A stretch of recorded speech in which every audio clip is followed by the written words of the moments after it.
जातवेदसे सुनवामसो ममराति यतो निदहाति वेदः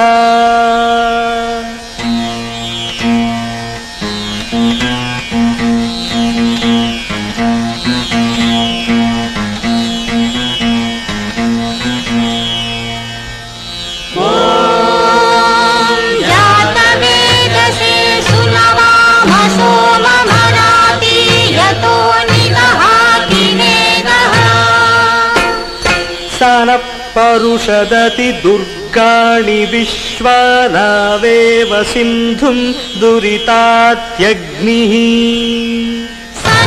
परुषदति दुर्गाणि विश्वानावेव सिन्धुं दुरितात्यग्निः तामग्निवर्णां तपसा ज्वलन्तीं वैरोचनीं कर्मफलेषु जुष्टाम् दुर्गां देवीं शरणमहं प्रपद्ये सुतरसि तरसे नमः अग्ने त्वं पारयानं यो अस्मान् स्वस्तिभिरति दुर्गाणि विश्वा पूश्च पृथ्वी बहुला न भुर्वी भवतो कायतनयाय संज्ञोः विश्वानि नो दुर्गः जातवेदः सिन्धुं ननावा दुरितातिपर्षि अग्ने अत्रिवन्मनसा गृहाणो स्माकं भूत्यहिता तनूना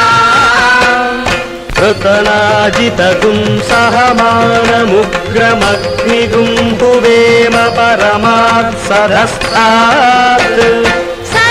परुषदति दुर्गाणि विश्वाक्षाम देवो अतिदुरितात्यग्निः प्रत्नोषि कमीड्यो अध्वरेषु सनाक्षतोतानव्यश्च सत्सि स्वाङ्गाग्ने तनुवन्ति प्रयस्वास्मभ्यं च सौभगमायजस्व भिर्जुष्टमयुजो निषिक्तं तवेन्द्रविष्णोरनुसञ्चरेम